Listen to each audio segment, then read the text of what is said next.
RVers need more regulations. I know, you're going to be flipping out. What the hell are you talking about? Well, hear me out first.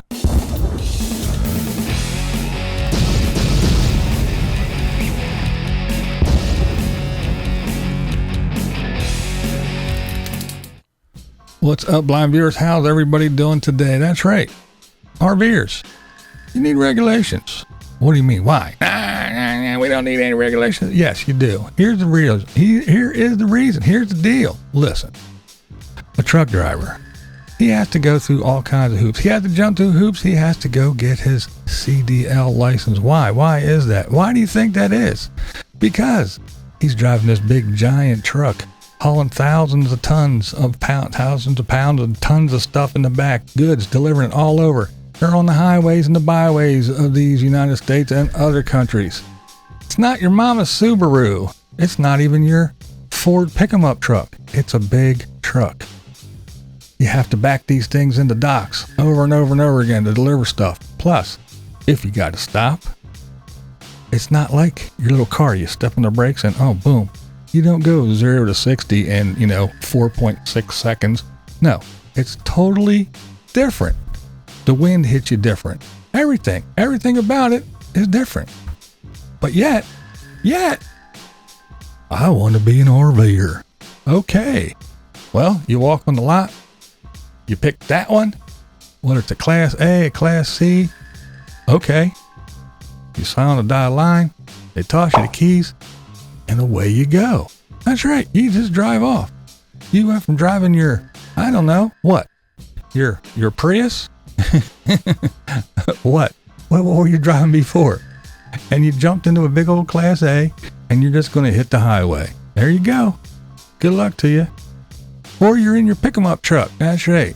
And you go in and you say, well, I'm only getting a travel trailer. All I got to do is hitch it to the ball hitch in my truck. I mean, I've hauled trailers before, threw some drywall in the back or some firewood. Well, all I got to do is just go buy this little thing and I can just hook it up and away I go, right? Oh, yeah. And you have to, hey, dealer, Mr. Dealer Man, will this here pick-em-up truck haul that? Why, sure it will. Hell yeah, you got plenty. You can haul 2. Just go ahead, man. Go ahead. Or you're driving your car, you decide you want to get an RV, so you find the trailer, the travel trailer that you want, or the fifth wheel that you want. So now you got to go find a truck. That's right. Let's go truck shop. So you even ask the Ford dealer, the Chevy dealer, the Dodge dealer, whatever dealer it is. Hey, I got this here. And you show them a picture, and you show them the stats, and you show them how much it weighs, and you show how much it can carry. And you go, hey, will this here pick them up truck? Will it tow that? Well, sure it will. Plenty. You could probably haul 3 with this baby. Hey, just sign on the dotted line. Hey, you want you want an extended warranty with that? You want some undercoating? How about a sunroof? I didn't worry about that. All I want to know is, will it haul this? Sure, not a problem. So you go ahead, you make the deal, you sign the dotted line, and you hook up and you hit the road. Now what? You don't know the first thing about nothing. You don't know the gross weight of what. You don't know what. The trailer weighs this much. The tongue weight is this. What does that mean? What's the gross weight over the tongue weight? And how come this truck can haul? It's a half-ton truck. This thing's not a half a ton. Why can't it pull this thing if it's a half-ton truck and this thing isn't a half-ton? Why? And all this other stuff. And you just hit the road and you go and you do. Well, I think you should, at the very least, take classes. Simple classes, and pass the test, just like we all do just to drive, to go, hey, if this happens, if that happens, what is the gross total weight? What is the weight of this? How much does it weigh now? If you put, another ton of shit into it, can it still haul it? What is your brakes going to do? What is your suspension going to do? How long is your transmission going to last? How long is that engine that would last for 400,000 miles going to chug along, hauling this overloaded thing around all the time? That's right, the full-timers, it ain't like they unload it and load it or unhook and hook. No, it's everywhere all the time. Class A's, they don't take the shit out of it. They load it with all their stuff and they drive it constantly, all the time, everywhere. And then they cry, whine, bitch, and moan. Oh, my tires are wearing out. Oh, my suspension's all messed up. Why does the transmission go out every year? Why do I need this? Why do I need that? You're towing around your little travel trailer or your fifth wheel. Why is my truck all of a sudden need brakes every 6 months? Because you don't know what you're doing.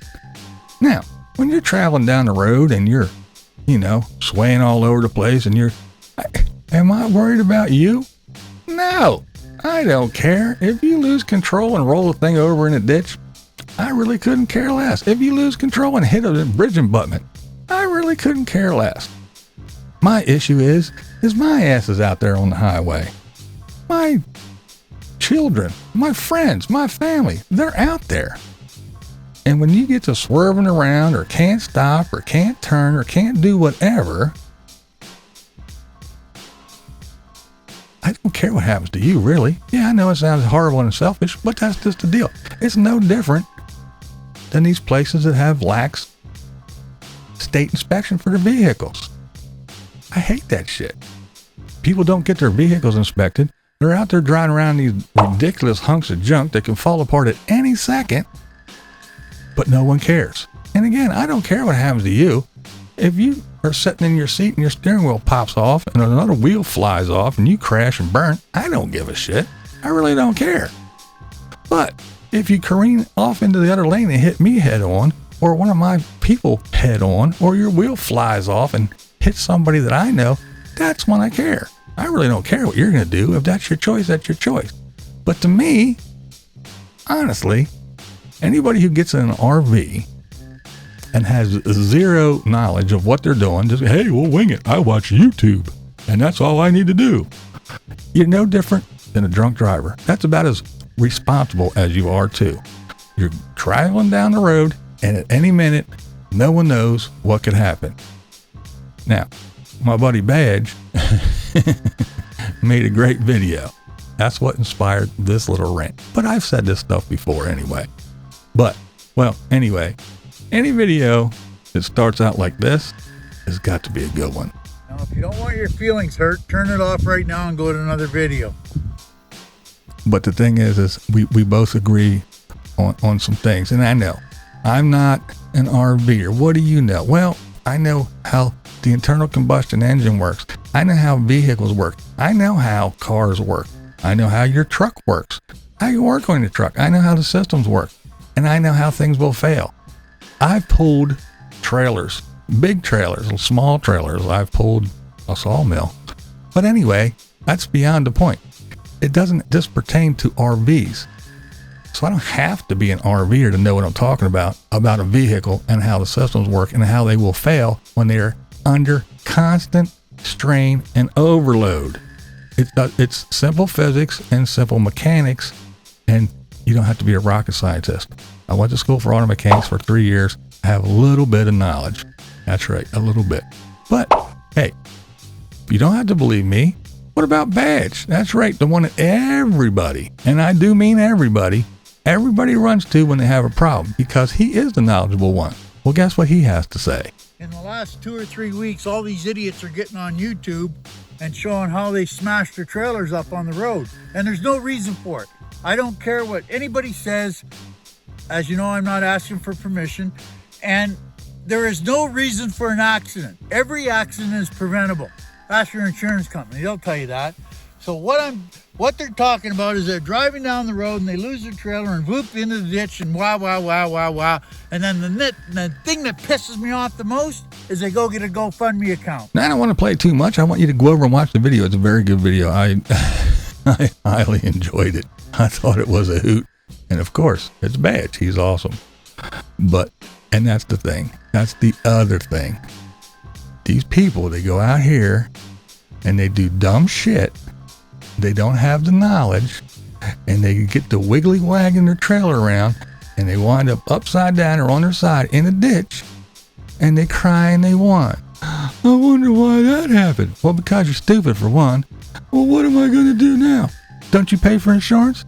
File a damn claim. Oh, I can't wait for that. I need money tomorrow. My GoFundMe is here. Send me money and pay for my stupidity so I can buy another one of these and go crash another one. Yeah, please do that. You pay for insurance. That's what it's for. Wait for it. Are you inconvenienced? Oh, well, sorry about your luck. You're not the only one. It happens all the time. If I was in my little car and I crash it, could I get on YouTube and go, oh, I crashed my car, or someone hit my car? GoFundMe. Send me a whole bunch of money so I can go buy a new car. Now, I know in a couple of weeks I'll get a check from my insurance company, so I'll have twice as much as I need. But that doesn't matter. I'm out my car. But no, because you're in an RV and it's your home and I don't know what I'm going to do, all of a sudden you're fucking special. Well, you're not. Wait for the insurance money if you're dumb and you had a little accident. That's what insurance is for. You pay for the shit all the time. Use it. Don't expect me or these other dum-dums that are stupid enough to give you money for no reason at all. And that's right. Just like Bad said, there's a bunch of them out there that are doing it constantly. Wait for the insurance. I'd have to wait for my insurance if it was my car. No one would give two shits. But all of a sudden, because you're in an RV, you're special. Well, you ain't. Wait for your damn insurance. And I still think you people need to be regulated. You need to go take a damn test. You need to find out the simple things. What is this? What is that? How do I do this? How can I tow this? Should I tow this? And take a damn driving test. Drive that thing around. You should be able to have to drive it, park it, back it into a spot just like you were if you were at a RV park or anything else. You should know these things. You should take tests on the height and all that other stuff and know exactly everything that you need to know so you can be a safe driver and not endanger everybody else on the road. Just like a professional trucker has to do, because it's different. It's not your mommy Subaru. It's not your Toyota Corolla. And it's not even your Chevy pickup truck. It's something big, and it doesn't work the same. It doesn't react the same. Things need to be done the proper way.